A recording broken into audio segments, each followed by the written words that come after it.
Hi guys, I'm Melinda with the blog eatingbuckets.com, and today I am going to talk with you about one of my very favorite topics, which is how you can grow beautiful tomatoes to last you throughout the entire year. Be sure to go to my blog post because I will link all of the resources here that I will cover, and I will also link you to the other two posts for this growing food series, which will continue to expand as I'm going incrementally, topic by topic, through how you can get yourself all set up to live off your land, small lot or big farm, for a year. It's a really fun topic. I love talking about this. So I don't want you to miss any of the sort of good resources and learning that I am sharing, and a real effort to make all of this easier for you as you sort of advance into the world of gardening. So the first thing that I want to cover right now is seed selection and seed starting. So when we talk about growing tomatoes, unlike many of the other veggies that you can just plant directly into the soil, tomatoes are ones that you do need to actually start indoors and sort of baby either in your greenhouse or your high tunnel or inside in a little nook in your house with a grow light until the external environment is warm enough to support growing great tomatoes. And remember too, that when we're talking about temperature, we're talking about soil temperature. So for example, a lot of people will get a little bit confused about this. They'll notice that it's getting warm outside and they'll get excited that it's, you know, potentially warm enough to plant their tomatoes. And that unfortunately often results in all of their hard work sort of just getting wasted, because tomatoes just cannot survive out in the cold. There's some really specific ways that you can support your, tomato growth, and that's by focusing on the soil temperature. Here in Zone 8B, for us, I never plant any of my tomatoes in the soil until after Memorial Day weekend. And in order to really support their transition, you have to do what's called a hardening off process, where you take your tomato seedlings, your tomato starts, and carry them outside and then bring them back in at night for 1 to 2 weeks before you put them in the soil. So they're by nature one of the most sort of labor intensive and finicky sort of endeavors in the garden, and I have had amazing luck with them and just like disastrous, total traumatic loss due to blight.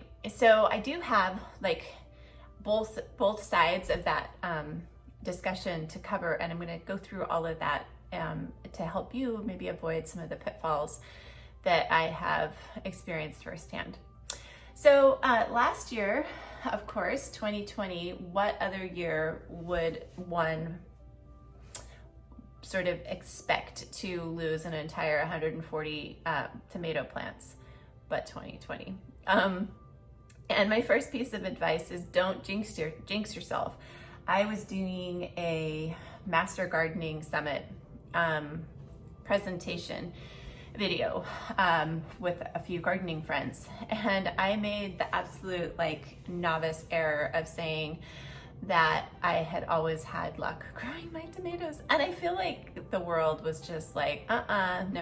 I believe that the real reason that all of my tomatoes got so hit by blight last year, I mean, we're talking like early stage and late stage blight, where beautiful tomatoes that had actually gotten so far as to develop but had a little bit of blight rapidly turned into dark, completely rotten, absolutely disastrous tomatoes that just had to be dragged away and burned. So I think that one of the main reasons that happened to me last year was, it had to do with pest control. So I never had flea beetles before in my garden. I'm not sure if you know what flea beetles are. I didn't know until last year because I just hadn't dealt with them before. They're little tiny beetles that jump like a flea. They're very tiny, and they create little like intricate lacy bite patterns on your leafy plants. They love to dine on potato leaves and spinach and tomato leaves, and they kind of like will settle sometimes across your whole garden. Sometimes they'll just be very like crop selective and really decimate an entire crop. They can quickly completely ruin your garden if not taken care of. And I tried all kinds of things. I tried soap applications. I tried misting them in the morning with baking soda and water. And finally, what I ended up doing was a diatomaceous earth application in the morning and at night. And that finally got rid of them.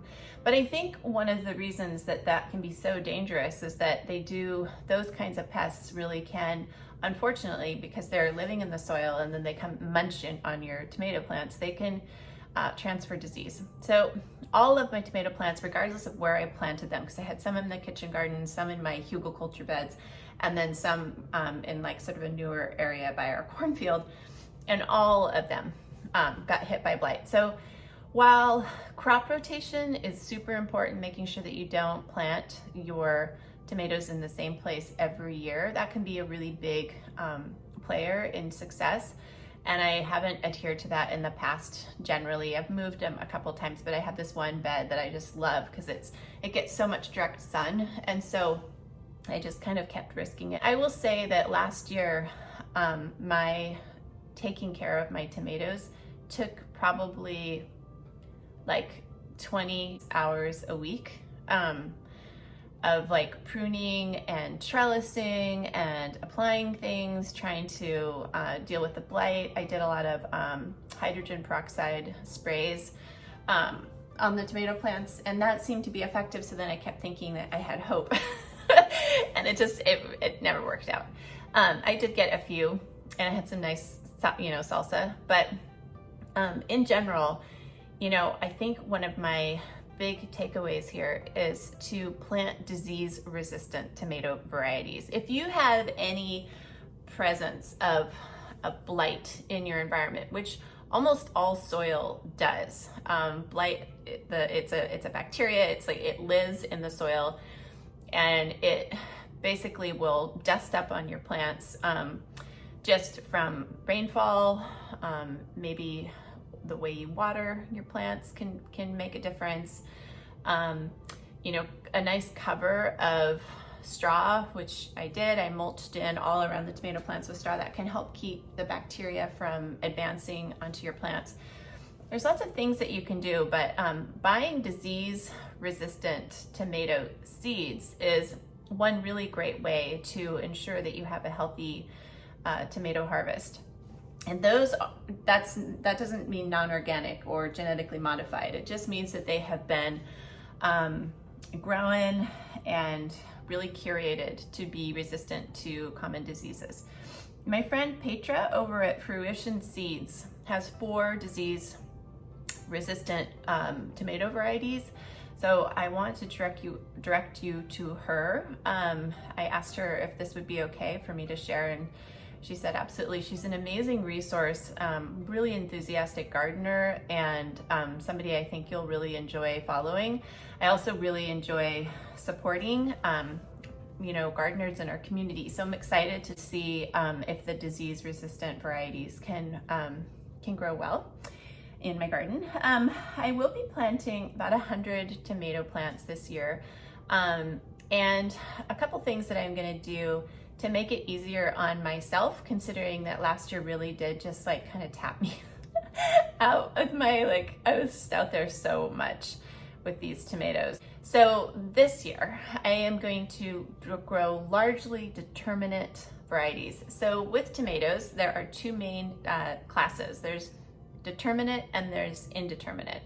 So like the names suggest, determinate means that there's a specific or set sort of time frame when all of those tomatoes will become ripe and ready for harvest. They're great, especially if you're planning on getting like deep into canning all of your tomato sauces. It's nice to have a really set time frame when you know that your tomatoes are going to be ready to use.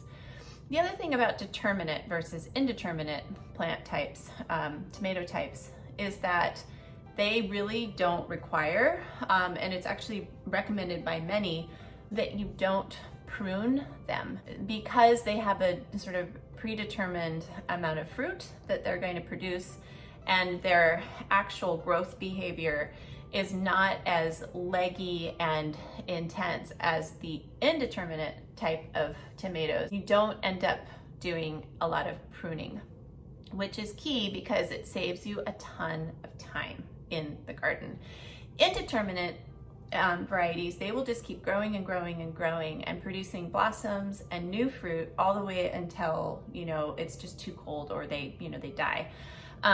They can become massive and really very difficult to manage. So you must generally prune those. Otherwise, there's not enough airflow. The sunlight can't reach the fruit properly in the plant.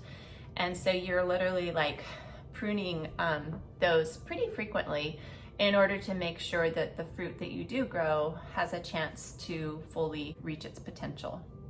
Some people, great gardeners that I love to follow, have a real strong belief in pruning all of their tomatoes down to one vine. That's another thing I did last year. Constantly pruning, trying to get everything down to a single stem. And not only was it far more work than I really want to put into one single crop when I'm so busy as it is, but I also think it's a constant like opportunity to introduce disease into the plant, similar to the way that my flea beetles did by biting into the leaves and transferring disease. I think that when you are constantly pruning them, and you have to make sure that your, you know, shears or pruners are sanitized and that you're not delivering bacteria to your plant when you're trying to care for them. But just saving myself some time by growing determinate varieties rather than indeterminate is something that I'm going to do for myself this year. I'm also going to grow a lot more cherry tomatoes. I really like pear-shaped cherry tomatoes. They're really, really flavorful, very sweet. They pack a real punch, so they go really far in salsas and salads. They're really fun to just kind of like, you know, walk by and pick off the vine in the summer. And, you know, they require a lot less sun. About 4 hours a day is the requirement to grow a good cherry tomato. So I'm going to be able to kind of like play around with different planting zones in my yard with those. And yeah, they're also, because they're smaller, they just, they have a tendency to be less prone to disease. At least that's been my experience every time I've grown them. So grow your cherries. The other thing that I want to make sure everybody knows is if you are going to be making any kind of a tomato sauce, you have to grow paste tomatoes. These are your Romas, an Amish paste tomato, San Marzanos, which are larger paste variety tomato. Because it's less water content and it's a much heartier, meatier tomato, so you don't have to cook the tomatoes down as much in order to get a really good sauce from them.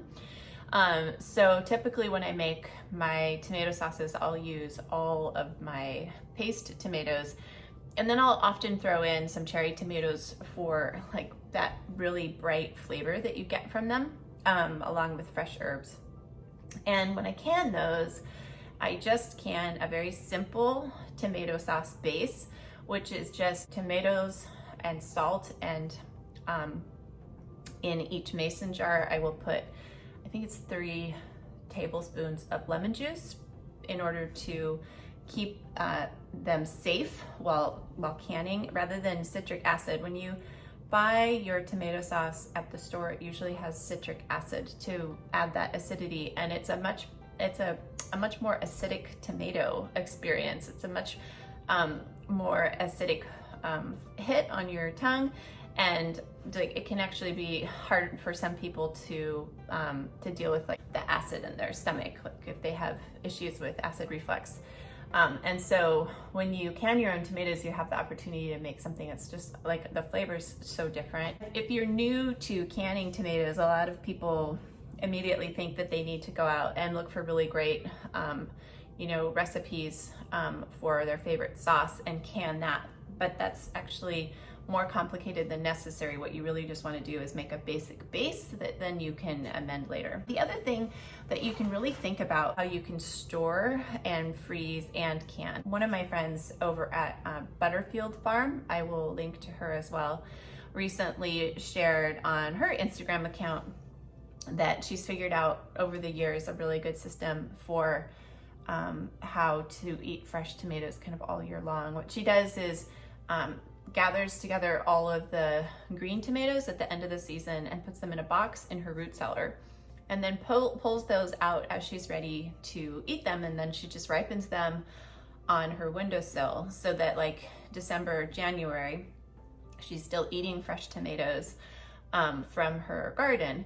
She also freezes a number of them just whole. You can just freeze a whole tomato, in like a storage container in your freezer.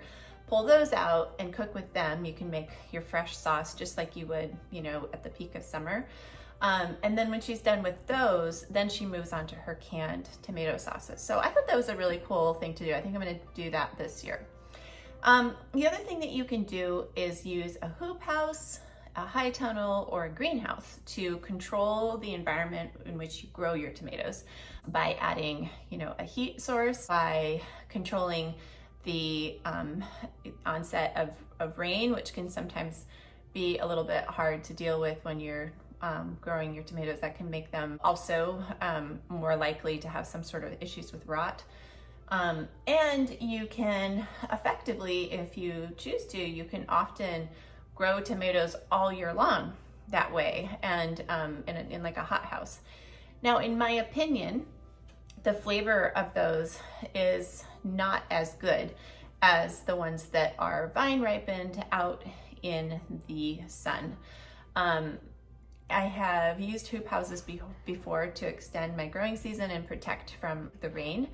And I do notice difference in flavor, even if they grew primarily, outside before I put the hoop house over the crop. So it's not my preferred way to grow tomatoes, but I am gonna try more of that this year just to kind of see what that is like. And I do love the idea of being able to just, harvest the fresh, ripe tomatoes throughout the year. But yeah, just like people, plants and tomatoes, they benefit from kind of having to fight a little bit to survive and to thrive, and you'll taste the difference in their flavor. And then the other thing that I'm going to just do are a couple of like the really big meaty heirloom slicers. That's probably where I'll put a lot of my energy. Those are often an indeterminate variety, but I'm just going to do a few, knowing that that's something that we'll really enjoy in the summertime. And then most of my energy will go into planting out the paste tomatoes for sauce and the cherry tomatoes that I will probably just like freeze and use throughout the year for soups and sauces. And I also dry them, as the sun-dried tomatoes are really good. I'll often dry them and then pack them in olive oil and bring those out like for pizza toppings and such. And also remember to start your own seeds to benefit from cost savings, which is super, super significant. You can buy a packet of seeds, about like 25 to 50 seeds, the same price as one seedling or start that you'll get at the gardening store. So it's just really, really worth it, especially if you're gonna grow like a high volume. For example, 100 tomato seeds, probably spending about $20 on tomato seeds this year. But if I was to get 100 starts from the store, I would be looking at about $500 to $700 in tomato starts. And that doesn't actually that's something that I really hope people will start kind of considering when they're stepping into this world of gardening and using their resources wisely. So hopefully this was informative and fun. And next up, I'm going to be talking about how you can build your own hugelkultur beds. So do check back for that, and I'll show you how I built those. So I'll talk to you soon. Until then, take care. Bye.